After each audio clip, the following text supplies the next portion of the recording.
Welcome to Module 2 of Advanced ECG course, and this module is about interpreting 12-lead ECG by using 7-step approach.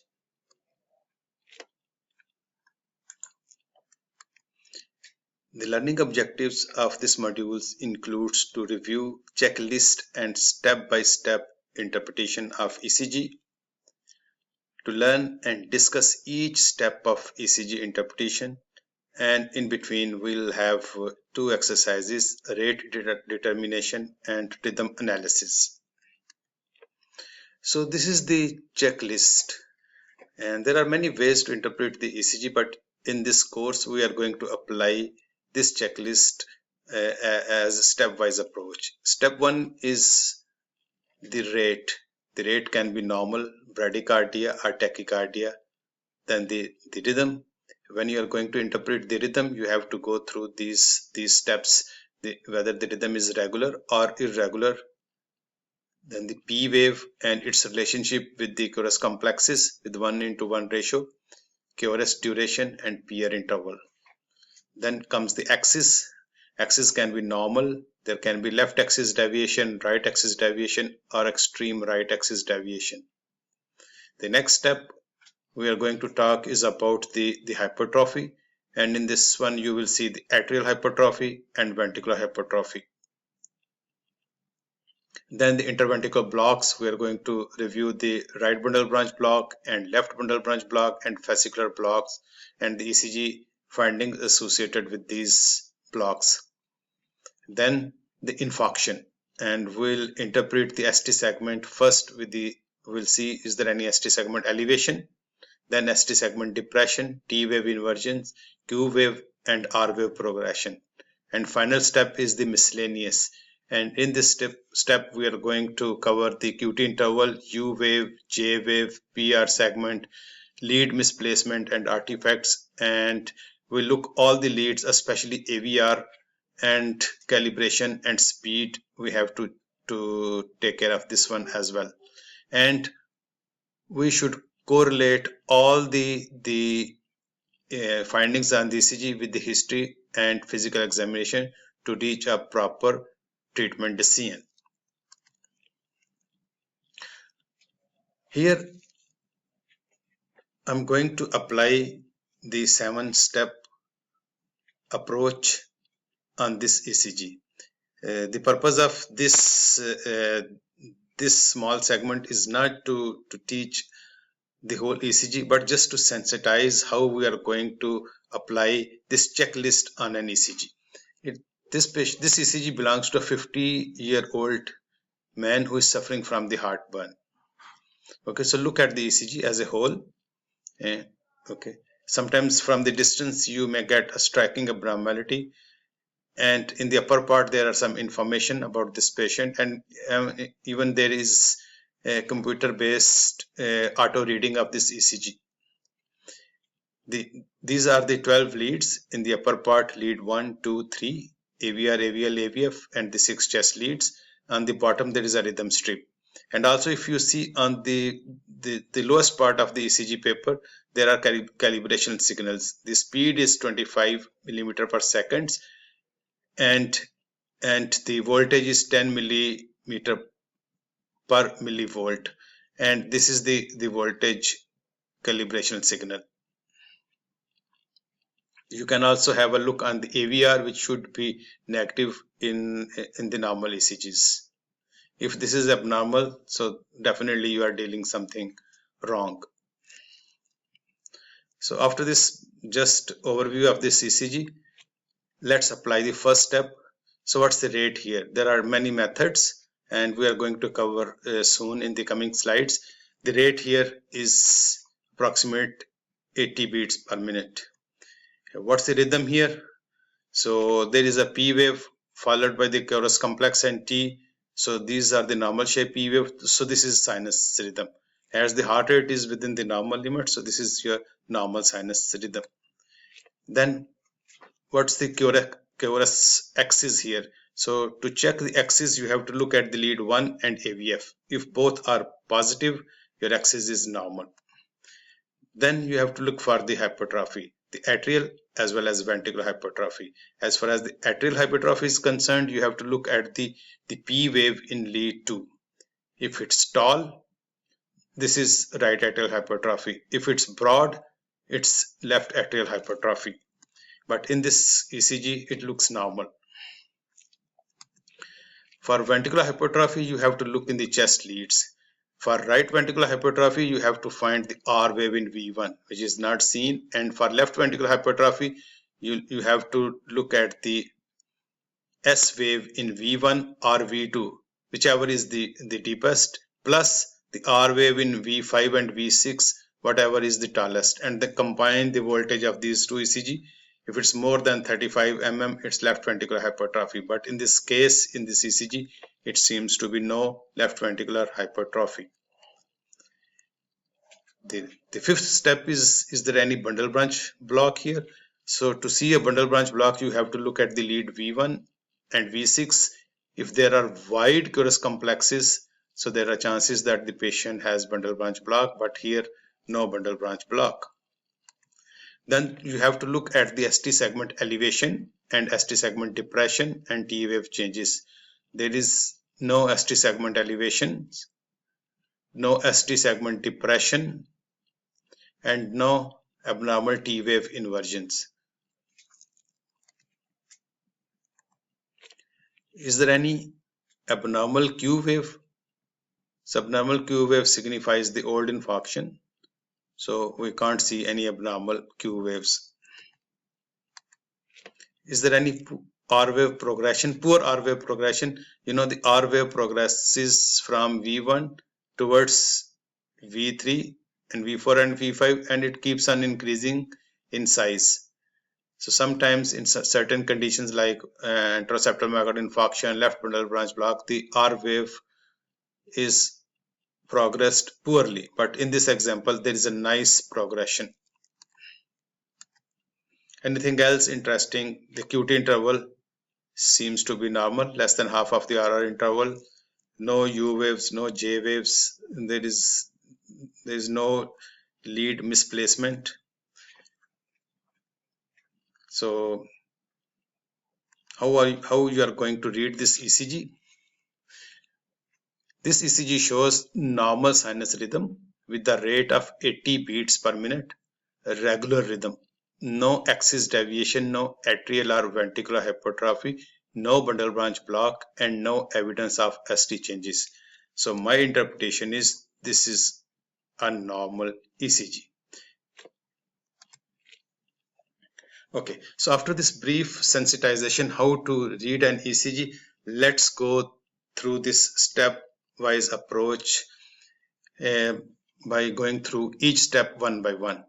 So first step of ECG interpretation is rate determination.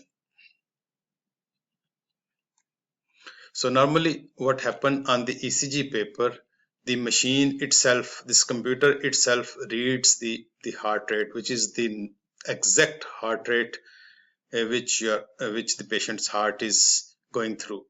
But whatever we are reading, being a healthcare professional, we are reading the approximate heart rate. So there are different methods of calculating the heart rate. One is the sequence method, other is the large box method, and third one 6-second method. So these are our learning outcomes, and in the end we will practice these different methods. So for sequence method, it's very important to look at the R wave that falls on a dark vertical line. You see on the ECG paper there are dark line and thin lines. There is thick lines and thin lines. So you see which R wave falls on the dark line. Just remember, mark this line, and then number the next 6 consecutive dark vertical lines as 300, 150, 100, 75, 60, 50. Okay. So you identify the R wave which falls on the thick line and then mark the next 6 thick lines as 300, 150, 100, 75, 60, 50. So you have to remember these numbers, or you can break down into two parts: 300, 150, 100, 75, 60, 50. Now you see where is the next R wave. Like here in this example, this R wave falls on the thick line and the next R wave is here. If this next R wave is here, the heart rate will be 300. If it's here, it will be 150. If it's on this dark line, the heart rate will be 100. If it's on this dark line, the heart rate will be 75. But this R wave falls between 75 and 100. So our heart rate is between 75 and 100, or approximately 85 beat per minute. Let's apply the sequence method here. And it's very important to remember that sequence method is applied for those rhythm strips which are regular. Regular means the distance between the two R waves is the same. Like this is a regular ECG. So this R wave falls on the thick line, and see where is the next R wave. Next R wave is here. So if it's here, heart rate is 300. If it's here, 150, 100, 75. So heart rate is between 75 and 100. So approximately 80, 85. Another method which can be used to calculate the heart rate is large box method. So what to do in this method? Count the number of large boxes between the two consecutive R waves and divide it into 300. So again, this method is also applicable if the rhythm is regular. Like here, this rhythm is regular. So look which R wave falls on the thick line. For example, the first one, this R wave falls on the thick line, and see where is the next R wave. It's here. So how many big boxes in between? 1, 2, 3, 4. So your heart rate will be 300 divided by the 4. So it's a 70 beat per minute.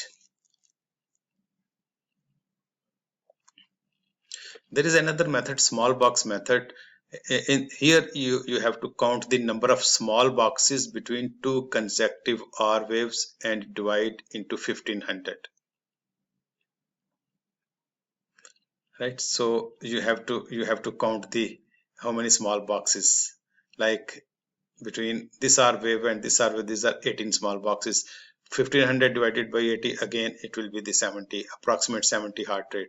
But this is a time consuming, and commonly we don't use in routine clinical practice. But important thing is this is accurate, and this is also used in case of rhythms which are regular.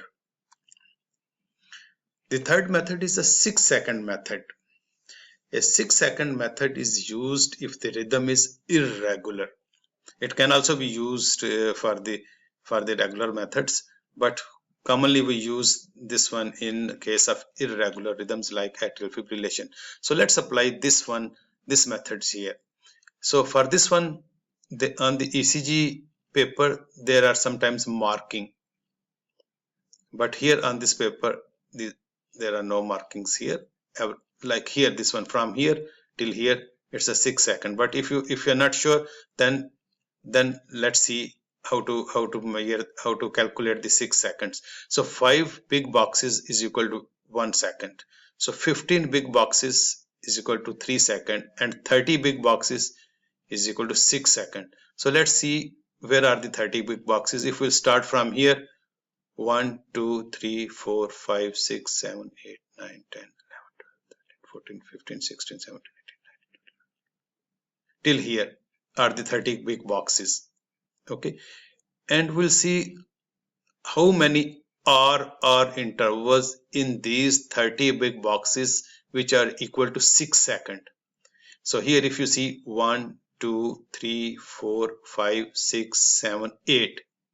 So there are 8 RR intervals in 6 seconds or 30 big boxes. So in 6 seconds, there are 8. So in 60 seconds, which is equal to a minute, so this will be number of R wave in 6 seconds multiplied by 10. So 80 will be your heart rate. Let's apply the different methods to calculate the heart rate in this rhythm strip. So this rhythm strip is regular. So all these three methods can be applied: sequence method, large box method, and 6-second method. Let's apply all these methods here.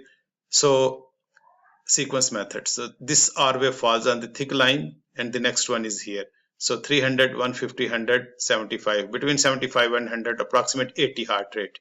You see the large box method. How many large boxes between the two R wave? 1, 2, 3, and 4, 3.75 something. So heart rate is again approximately 70 beats per minute. So this comes when you divide 300 multiply by 3.75.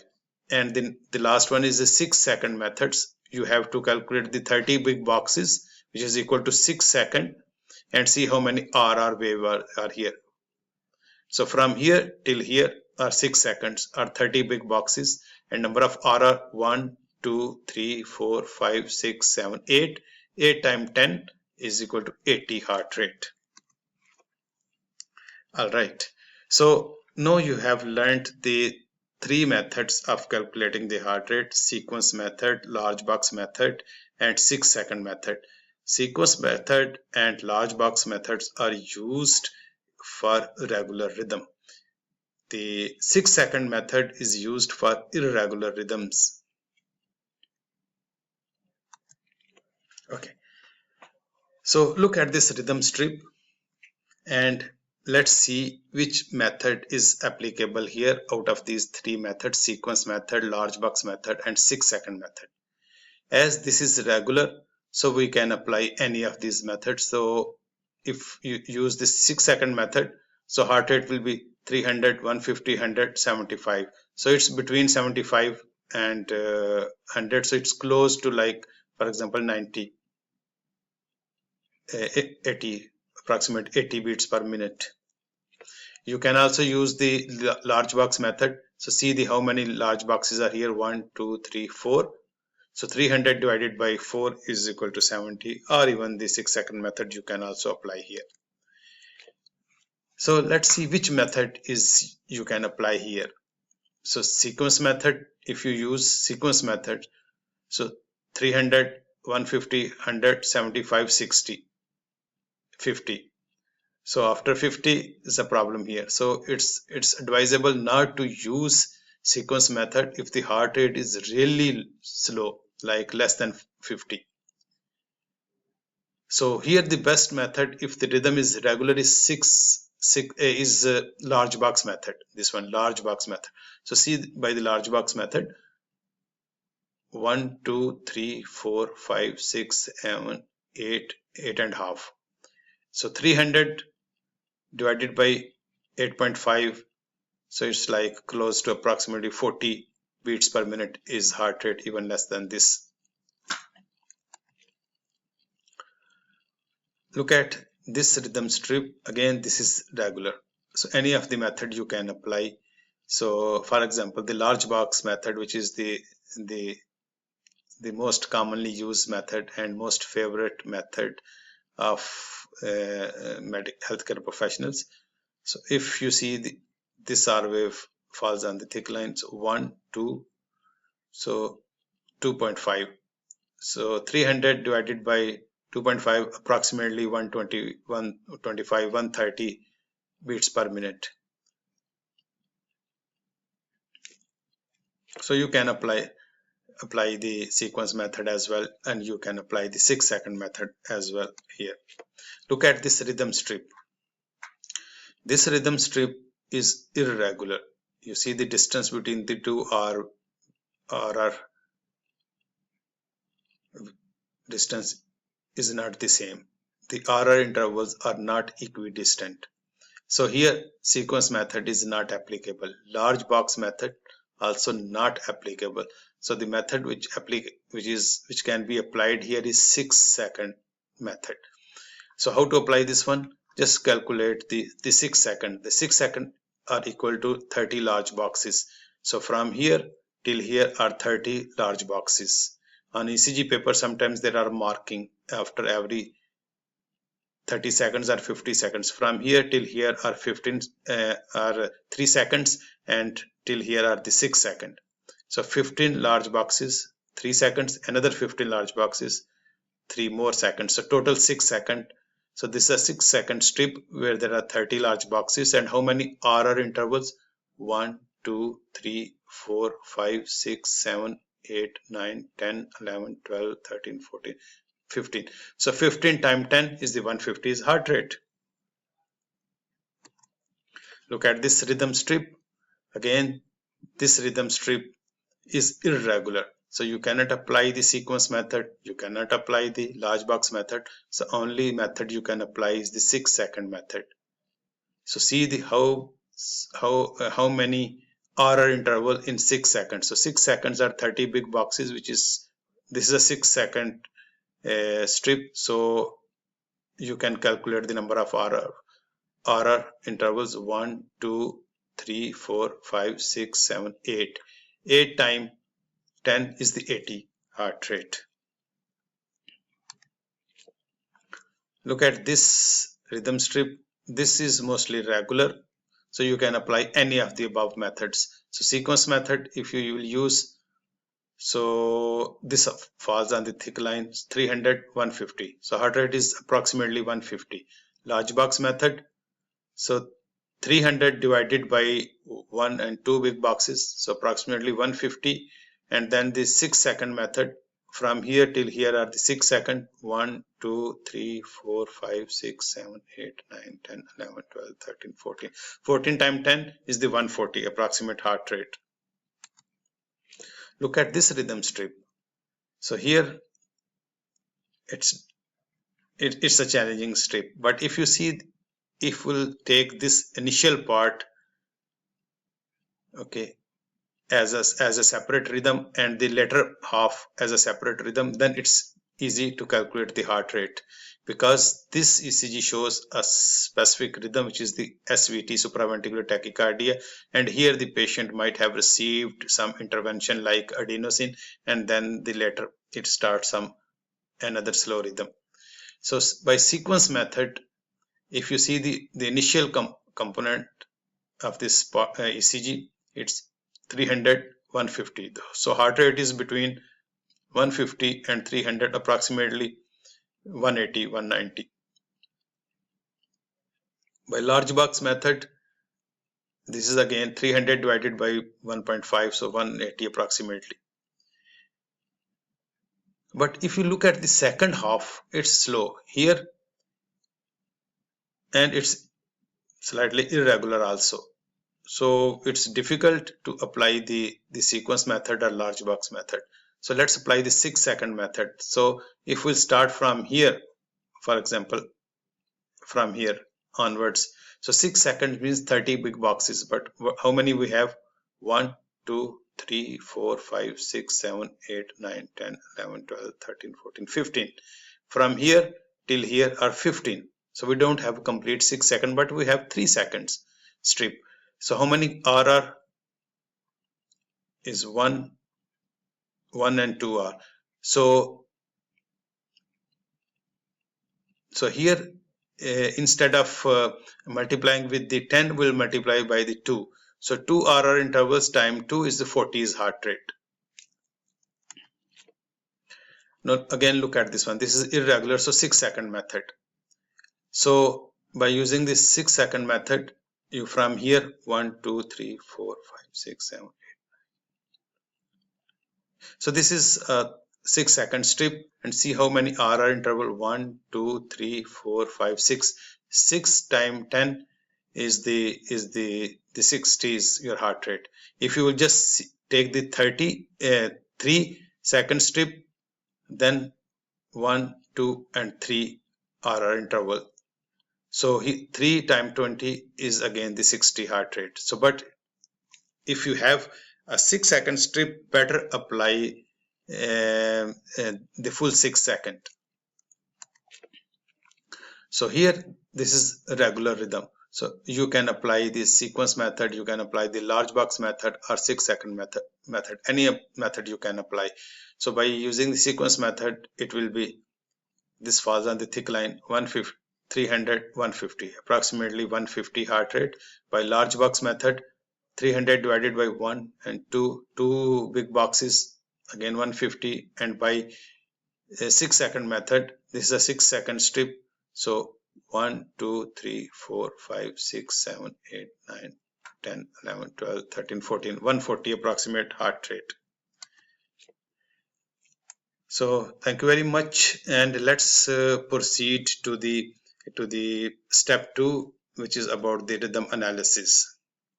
So in this first step, we have learned the 3 methods of rate determination. These includes the sequence method, large box method, and 6-second method.